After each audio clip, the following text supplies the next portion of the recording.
ശബരിമലയിലെ സ്വർണം ഉണ്ണികൃഷ്ണൻ പോറ്റി ബെല്ലാരിയിലെ സ്വർണ്ണ വ്യാപാരിക്ക് വിറ്റതായി സൂചന. ഉണ്ണികൃഷ്ണൻ പോറ്റിയെ ചോദ്യം ചെയ്തതിൽ നിന്നാണ് അന്വേഷണ സംഘത്തിന് നിർണായക വിവരം ലഭിച്ചത്.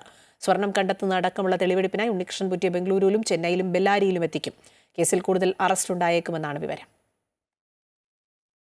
ബെല്ലാരിയിലെ സ്വർണ്ണ വ്യാപാരി ഗോവർദ്ധനാണ് ഉണ്ണികൃഷ്ണൻ പോറ്റി സ്വർണം വിറ്റതെന്നാണ് വിവരം. പ്രത്യേക അന്വേഷണ സംഘത്തിന്റെ കസ്റ്റഡിയിൽ നടത്തിയ ചോദ്യം ചെയ്യലിലാണ് ഉണ്ണികൃഷ്ണന്റെ ഈ വെളിപ്പെടുത്തൽ. ചെന്നൈയിലെ സ്മാർട്ട് ക്രിയേഷൻസിൽ എത്തിച്ച ദ്വാരപാലക ശില്പത്തിൽ നിന്നും 989 ഗ്രാം സ്വർണം വേർതിരിച്ചെടുത്തതിൽ 476 ഗ്രാം സ്വർണമാണ് വിറ്റത്. സ്മാർട്ട് ക്രിയേഷൻ 109 ഗ്രാം പണിക്കൂലിയായി വാങ്ങിയതായാണ് സൂചന. ഉണ്ണികൃഷ്ണൻ പോറ്റിയുമായി നടത്തുന്ന തെളിവെടുപ്പിനൊപ്പം വിറ്റ സ്വർണം വീണ്ടെടുക്കാനും അന്വേഷണ സംഘം ശ്രമം നടത്തുന്നുണ്ട്. തെളിവെടുപ്പിനായി ബംഗളൂരു, ചെന്നൈ, ബെല്ലാരി എന്നിവിടങ്ങളിൽ എത്തിക്കാനാണ് തീരുമാനം. സ്വർണം വാങ്ങിയ ഗോവർദ്ധനിൽ നിന്നടക്കം അന്വേഷണ സംഘം വിവരങ്ങൾ ശേഖരിച്ചിട്ടുണ്ട്.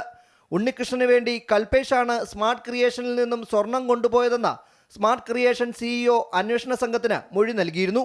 പോറ്റി വിൽപ്പന നടത്തിയ സ്വർണവും സ്മാർട്ട് ക്രിയേഷനിൽ പണിക്കൂലിയായി എടുത്ത സ്വർണവും വീണ്ടെടുക്കുകയാണ് പ്രത്യേക അന്വേഷണ സംഘത്തിന്റെ ഇനിയുള്ള ദൗത്യം. അതേസമയം മുരാരി ബാബുവിന് പിന്നാലെ കേസിൽ കൂടുതൽ ഉദ്യോഗസ്ഥരുടെ അറസ്റ്റ് ഉണ്ടായേക്കുമെന്നാണ് സൂചന. ഉണ്ണികൃഷ്ണനും മുരാരി ബാബുവും കൂടാതെ 8 പേരാണ് അന്വേഷണ സംഘത്തിന്റെ പ്രതിപട്ടികയിലുള്ളത്. ദേവസ്വം ബോർഡ് മുൻ ഉദ്യോഗസ്ഥരുടെ വീടുകളിൽ അന്വേഷണ സംഘം പരിശോധന നടത്തി. വരും ദിവസങ്ങളിൽ ഇവരെ ചോദ്യം ചെയ്യലിനായി വിളിപ്പിച്ച ശേഷം പങ്ക് വ്യക്തമാവുകയാണെങ്കിൽ അറസ്റ്റ് രേഖപ്പെടുത്താനാണ് തീരുമാനം. അമൃത ന്യൂസ്, തിരുവനന്തപുരം.